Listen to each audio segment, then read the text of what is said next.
Welcome, everyone. Welcome to part 4 of our series of Walking the Path of the Enlightened Masters, a journey through mystic India, the motherland of spirituality. I'm very honored to be here today with Dr. Pillai.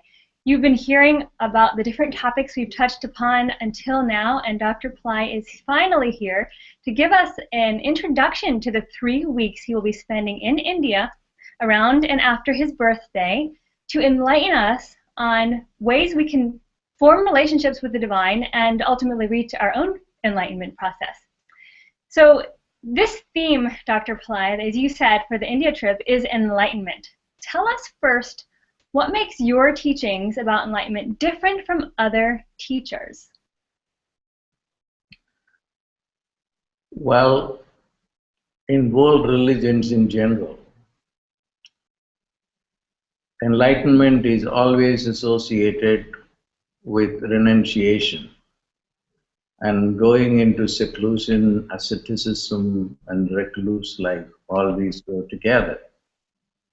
This is generally the case across the world in different religious traditions. In other words, God has been portrayed as a peeping Tom against joy, against pleasures, against fun.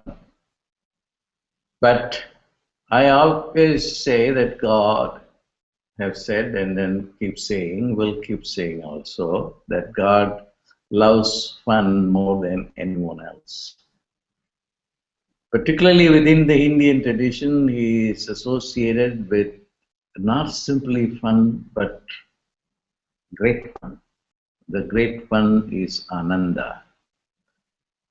And that is true with the two main traditions in India, the tradition of Shiva, where he dances. He dances and creates. And within the Vaishnava tradition, which is the Vishnu tradition, the God here is a musician who is a flute player with great skills to attract anyone and everyone. So my approach to enlightenment is a revival of the true tradition, which is just Ananda, which is bliss. Enlightenment is just bliss. Bliss on the level of the body, bliss on the level of the mind, and bliss on the level of the soul. So it is getting drunk with bliss, not against the worldly life, not against money. Enlightenment is not against partying. So all this is included in enlightenment. There is a great saying in Siva Sutra which says that samadhi, which is trance of concentration, is not coming through renunciation in meditation, but enjoying the world. Lokananda samadhi sukham. Experiencing the world of the senses, of materiality, is enlightenment, which is against the traditional approach, which is renunciation and which is the hard path and never works, in my opinion. Okay? That's why my tradition is, or my own teaching orientation is 200% life.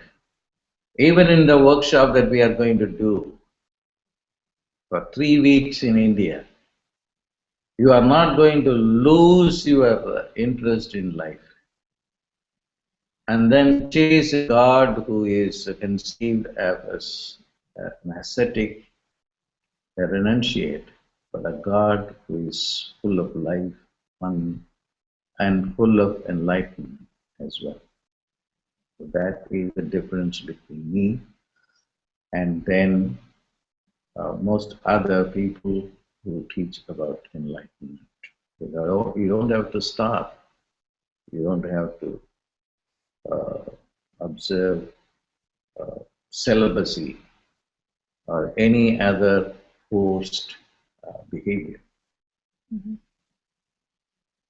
Well, thank you so much for enlightening us on that. So, the first week of the trip is all about the 36 steps to enlightenment. Those were what you said. And a lot of us are wondering what those steps are and how that process will work. Can you help? This is the first I've really heard of the 36 steps to enlightenment.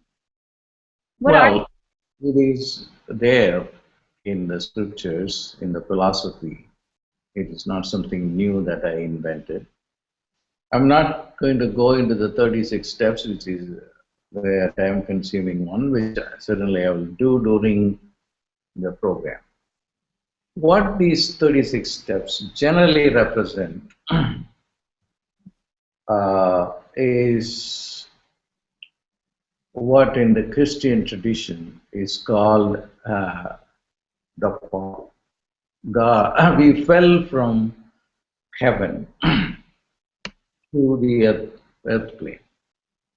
So it's a fall. So in other words, we were all once divine and then we became human. Mhm. In other words, we were all once unlimited. In other words, we were all once godly and became human. So because every tradition talks about everybody is a spark of God. Yeah. If God, if not God Himself, at least everybody is godly. Mhm. But these 36 steps explain the steps through which we have descended into this human limitation. 36 are the steps through which we descended into this miserable human limited life. I will, for example, explain to you a few steps and particularly focus on the steps that we already have within us but which we don't live. And those are the steps called the divine principles that we already have within us. And there are five, these are the five divine steps or divine principles or purpose.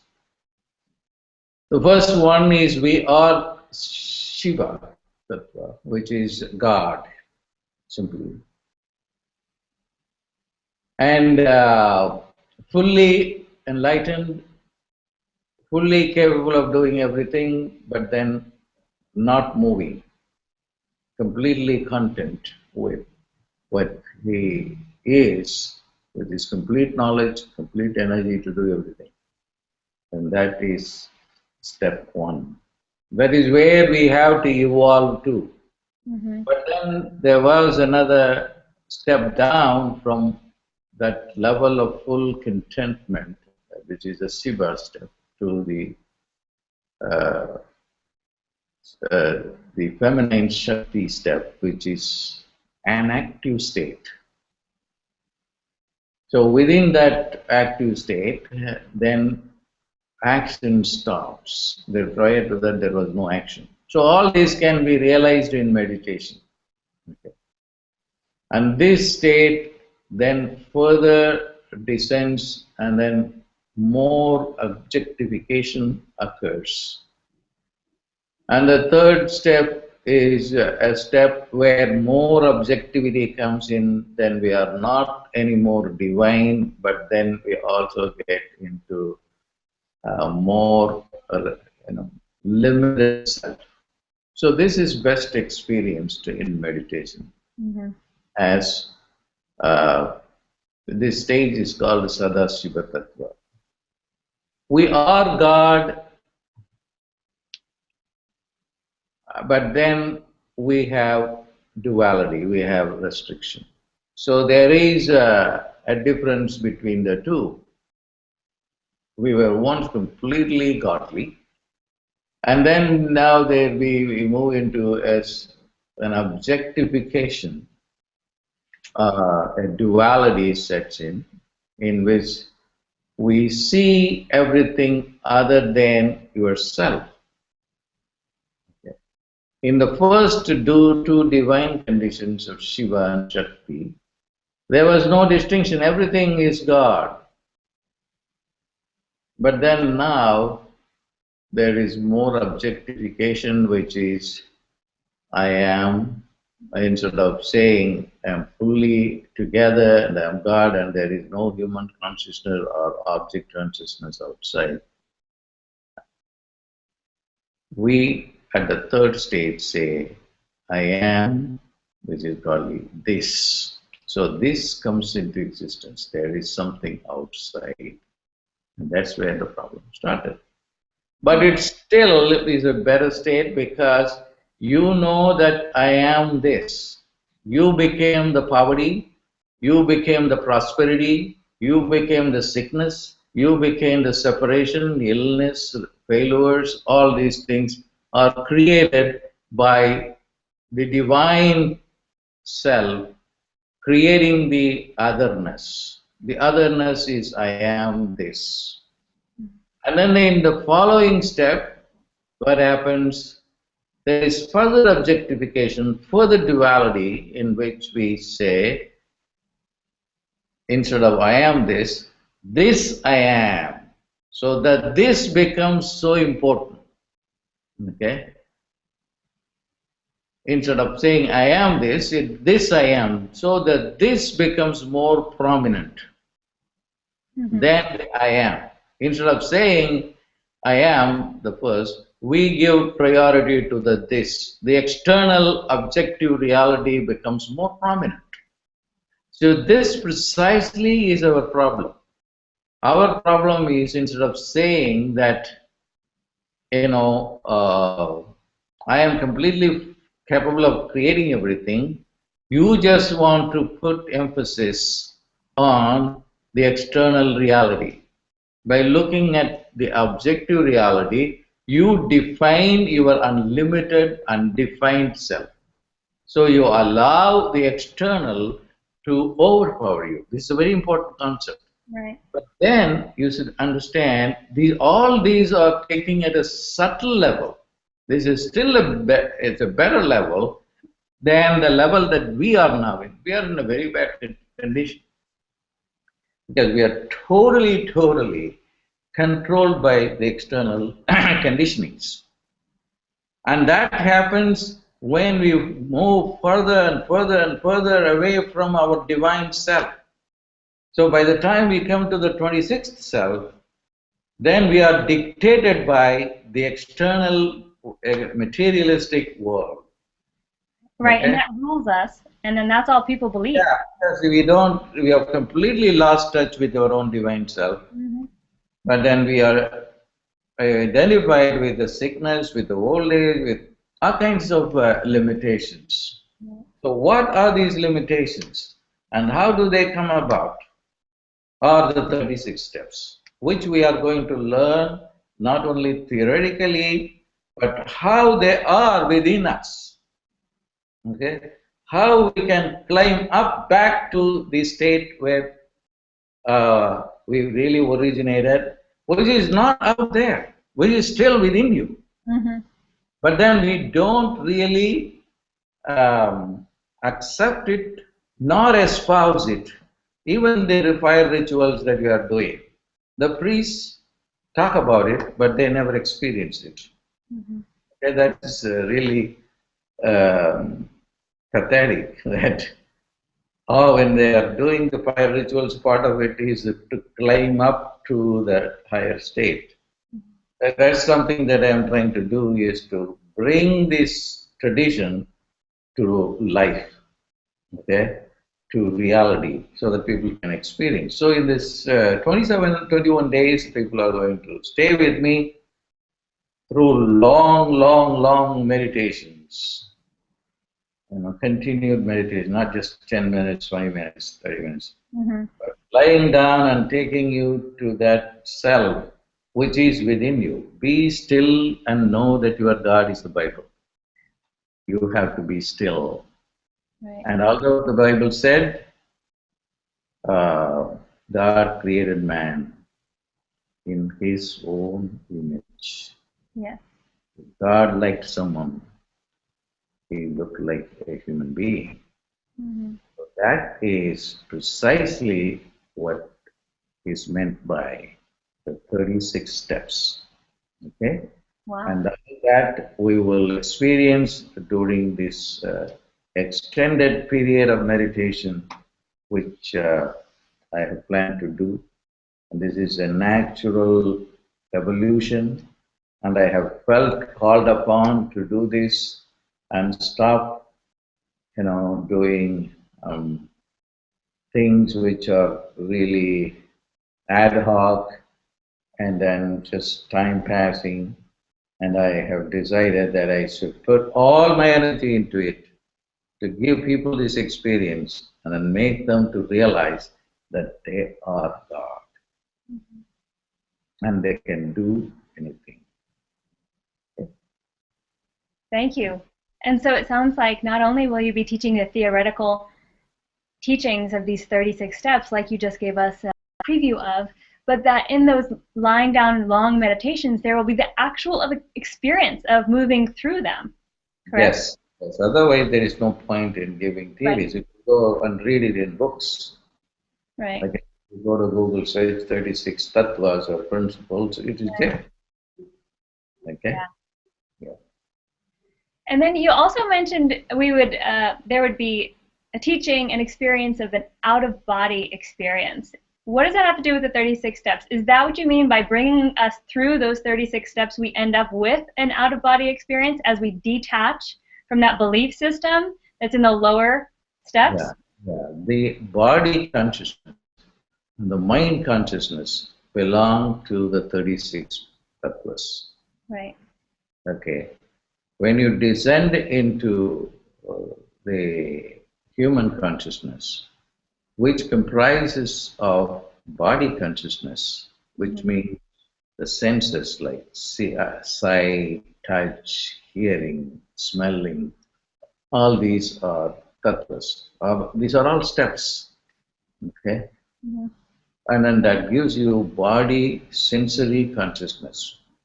Then there is mind consciousness, which are also steps called antakaranas in Sanskrit, which means uh, the psychological apparatus like thinking and analyzing. uh, all these are cognitive processes that have to be transcended too. So you have to transcend the body, you have to transcend the mind, and when you transcend the body and transcend the mind, is what is left out is pure consciousness.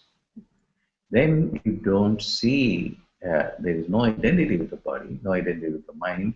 Then you see something very different. The best example I can give you is what Evan Alexander talks about in his book, what is called the paradigm, the proof of paradise. Evan Heaven. Alexander is the Harvard neurosurgeon who went into a coma, but then the coma gave him an access to heaven. Yeah. So heaven is not out there. It is out there also. I don't want to get into that. You get confused. The heaven is right here within your brain. And through the out of body experience, when I say out of body experience, it is also out of mind experience too. Mm-hmm. Out of body and out of mind experience, you get to that level and experience that you are not the body, you are not the mind, you are not the ego, you are not the intellection, you are not the determinative faculty that is part of the psychological apparatus. Okay? So what is left out is pure consciousness, and that is what you are. That is your God self. Okay? So you deprive one by one of all the layers, like the sensory layers, to get beyond the vision. It will be given in actual techniques, meditation techniques, of how the limitation comes through the Right. vision and how you can turn off the visionary consciousness, how to turn off your hearing consciousness. For instance, I was coming from Delhi, from Chennai to Delhi, 2.5 hours. They brought my food, and because I don't eat the airplane food, and then they were trying to wake me up. It was a 2.5 hour flight. But when I just got into the flight, I turned up my mind. And then I programmed it 2.5 hours. Okay? And for 2.5 hours, I did not know whatever happened around me. Well, you were floating and flying at the same time. So by the time I landed, I came back to myself. Okay? So I was, I was in transcendence, okay, in a state. So you can turn off and turn on any part of your consciousness. Hearing, seeing, smelling, tasting, and also the mind. And when everything disappears, it will be such a beautiful experience when you experience no time. So the 2.5 hours was for me no time at all. I did not feel the passage of time. This is part of what you will learn.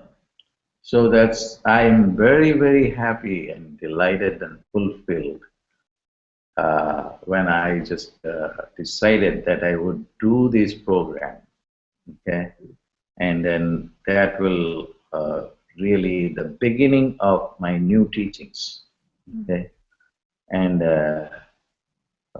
so I look forward to that personally myself, and also I invite everyone who has been studying with me, and then those who come, newcomers, welcome, welcome, welcome.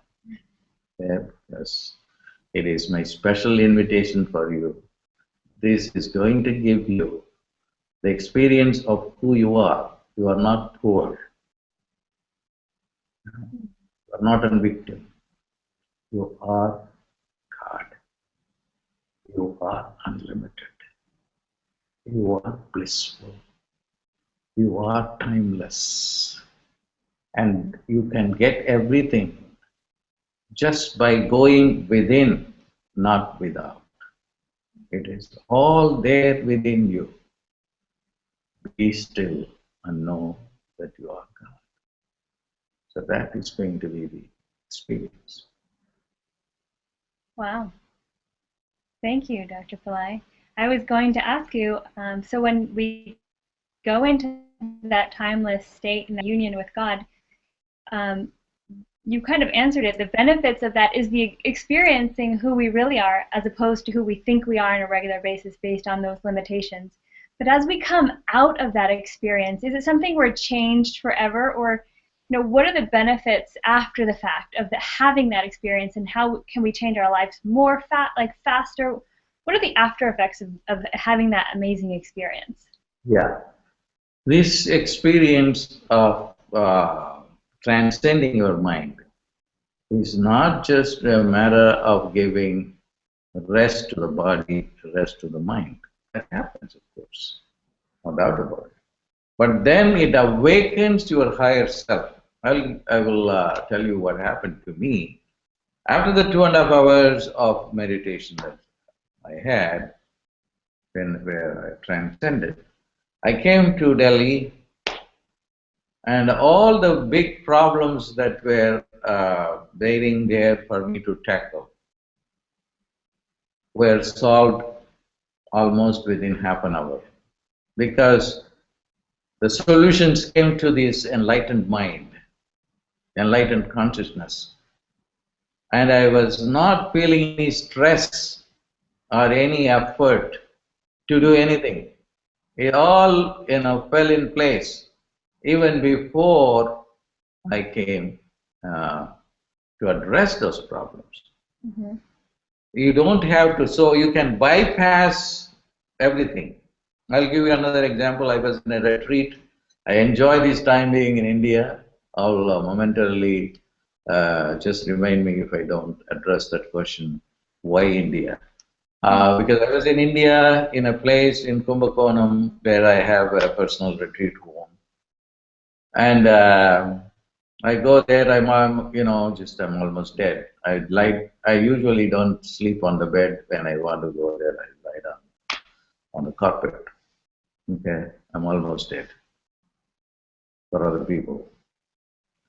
So when I get there, and then I'll give you an example. I just got in one of the sessions and I went to the bathroom. In India, the water is not good, so I have bottled water just to brush my teeth, and then so my bathroom is full of water bottles. There were two water bottles, three on the counter on the sink, and three bottles. Two had very little water, so I emptied them, and the third one was there too. Now, I was thinking that I should put these two empty bottles into the basket, waste basket. But I'm sure that I did not do it. So I looked for the bottles so that I can put them in the water, in the waste basket. The bottles were not there. I got scared. What's happening? Maybe there are spirits in this room, or what's happening? Okay. But then I looked at the waste basket. They were there already. Mm-hmm. Okay? Yeah. I did not put them inside. Mm-hmm.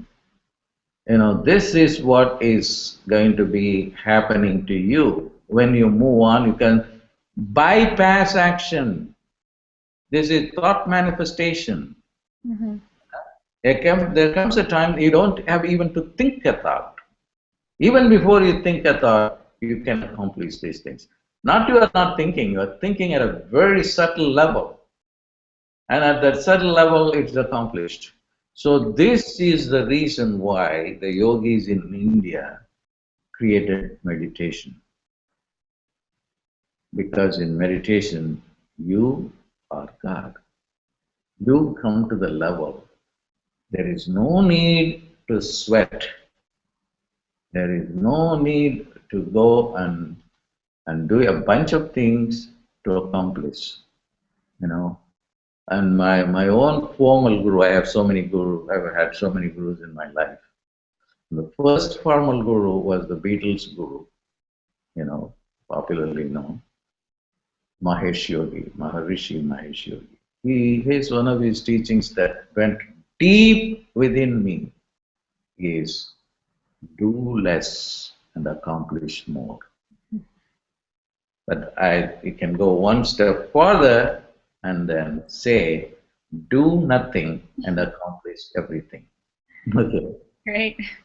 That's what it is. So meditation, this 21 days of meditation is not just a waste of time for you to travel all the way from the West to India, spend all the money and time, and in a country which is full of, discomforts and now the food that you have been used to, eat in the West, but you will be compensated. I'll tell you, I just remember in my mind what Steve Jobs has said. And luckily we have I was just reading the book, the big white book on Steve Jobs as a biography. He says he attributes his success to the non-mind that he came to know about while he was in India. Right.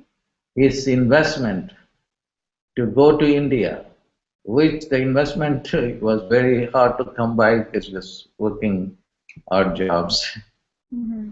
But he got together the money and came to India, and then he says that what he learned in India was absolutely necessary for his success. Because he talks about this holistic consciousness. beyond the 36 steps. That was the experience he had when he was in the Himalayas. Mm-hmm. Okay. So this is not a losing proposition. The investment that you make to come to India, I guarantee you, will change your consciousness, will give you a new identity. Part of it is going to be karma removal. Karma is your old patterns, okay? Yeah. And then that keep coming to you over and over and over again. Okay, no matter what you do, you are obsessed on a boyfriend or girlfriend or a disease. You're obsessed on a disease of cancer. Oh, I have cancer, I have cancer, I have cancer. Mm-hmm. Or poverty. So many people are in poverty. It's all the same. It's a karma, right? That's the limitations that you were talking about. Accusing your uncle for everything, Mm-hmm. What has your uncle to do with your poverty? It's your decision. Right. You have to live wisely. You have to love wisely. Okay?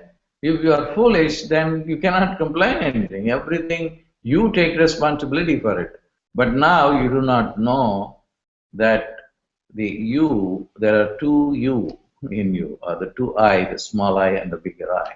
Mm-hmm. You are only identifying with your human self. Mm-hmm. You are not identifying yourself with the God self. And that cannot happen unless there is an extended period of time wherein you can go and lie down. Because I'm going to make it very easy for you, not sitting with a erect spine and then watching your breath and then struggling with your thoughts. No. Mm-hmm. There are techniques that you will learn that you will be able to get beyond the thoughts just like that. That's why I invite you. I have techniques that I have never taught before are available to you now. And that needs to be given in a proper setting. That's why the invitation is. This is an investment. I have never spoken with so much enthusiasm because it comes out of my own conviction that I want to give you the tools. Without the tools, you cannot do anything. Mm-hmm. See, if you want to cut a piece of cloth, can you cut it without a scissors? You cannot. But if you have a scissors, you can easily cut it. Mm-hmm. So the tools are everything. Right. I'm going to give you the tools. Beyond the tools. Right. Beyond the tools is the darshan. I was just going to mention that being in your presence is something that can also completely still someone's mind and the ability for you to transmit that energy. Yeah, I will tell you, I'm in Delhi and then a very, very successful banker and a deal maker came to the session. And I just walked in. I was in Western dress, okay, in India. And in spite of the fact that I was not wearing a saffron cloth or any of these Indian clothes, but with a Western dress, I just walked in. This banker and a deal maker and a person who does merger and acquisition of big global companies, he was there. And his spirituality is not that great because he's a very materialistic banker. But as I walked in, he started crying. The water was flowing, tears were flowing from his eyes. And that is darshan. Yeah. And I told them that darshan is transmission, a silent transmission. It is very contagious. Enlightenment is very contagious. Okay. I will, uh, by being in my presence, my consciousness will be picked up by your consciousness. Yes. Because you are not different from me. Okay? You and me are connected by one consciousness, which is God consciousness. You and I are different only on a material, limited human level. So that is called a darshan. A silent, non-verbal transmission wherein I just walk in and then people start to sneeze. Then people begin to sneeze, their consciousness, their kundalini has gone up. It's very important to know that whenever you sneeze, the kundalini is rising. Not when you're in a place where you have a lot of dust, you will sneeze. That's a different kind of sneezing, or when you have some pungent smell. But in otherwise, when you see some person, you will sneeze. Well, that is Kundalini Yoga. That's also part of it, which I have never done before. Yeah, that's week 3. We will get to that. So you'd mentioned the teachings, you mentioned the experiences of going from our limited self to this unlimited God self, which most New Age people will talk about oneness, but there's a difference between experiencing it and talking about it, and they'll still be poor or have bad relationships. So we'll be receiving that. You mentioned the out-of-body experience, again tapping into that unlimited self. You mentioned the darshan, being in your presence. And there's one more element to this trip. The first week, which is your birthday trip, is that we will be in Rameshwaram, your birthplace, as a significant way to let go of that karma. There are people who are born karmically poor, karmically with health problems. Are they going to be able to have a shift by experiencing and going to Rameshwaram, to having these teachings? Yes. I deliberately chose Rameshwaram in this lifetime to be born there because it is called sin dissolving Rameshwaram.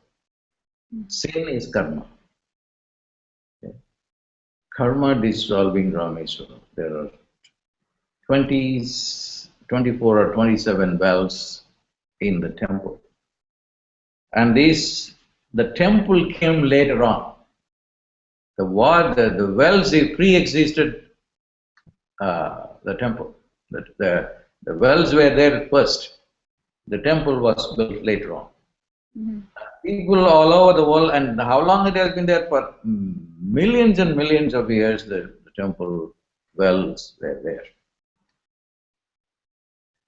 And each well is so different in its energy. And it is, when you go, and part of the ritual they do when going to the temple is just, you soak your body with this water. Mm-hmm. Bucket of water that will be thrown on your body. And that dissolves, okay? Because that special spiritual energy contained in that water dissolves your karma. What you cannot do with your meditation, with your understanding, with any other practice, it will be done by the sin dissolving well in Ramesh. That's why I chose that place for my reincarnation in this time. And that is also the reason why I wanted to have it in Rameshwaram. And then I have known the people who came to my birthday trip have had their life changed. Mm-hmm. Okay. So it's important to recognize energy in a place. Mm-hmm. Space has energy. A bad neighborhood versus a good neighborhood is a matter of space. Okay? And India has the most powerful space on this earth plane, still alive, to change your mundane consciousness, human consciousness, to divine consciousness. Even today, in the astral plane, the siddhas and yogis live there in that space. They come down to these holy places on a daily basis to saturate that places with this energy, so that it is all filled with completely spiritual energy. That's why what makes me so happy being in India is this special energy that you cannot buy with money. That's why, though you may be spending, I know, why can't I do this program in New York City? They have a lot of followers in New York City or in San Francisco. Oh no, that I can do that, but you can't get the same results. And because you breathe the air. Right. Okay? That air will transform you. Yeah. That's very important.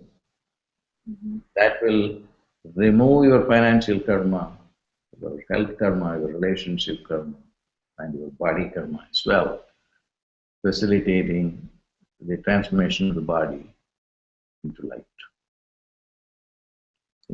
Fantastic. Thank you so much. And I do know that you are offering these trips at a lesser cost price than you have in prior years, and I know that's also a gift. So thank you for making it more available to a wider audience of people. And I also know you have a desire to have a full trip and have as many people as possible, as many people as we can fit into the hotel rooms attending. So thank you for your compassion and your thoughtfulness in creating this amazing trip. Week 1, as we mentioned, will be in Rameshwaram. It will be with you in the wells, in a seminar room, an experience of out-of-body experiences, and of course, receiving your darshan. So thank you, Dr. Pillai, for all you have shared today, and thank you for making this trip available. You didn't have to do it. It's your birthday. You could have done anything in the world, but you did this for the sake of humanity. So thank you again. I'm delighted. Namaste, everyone, and we will connect with you next time.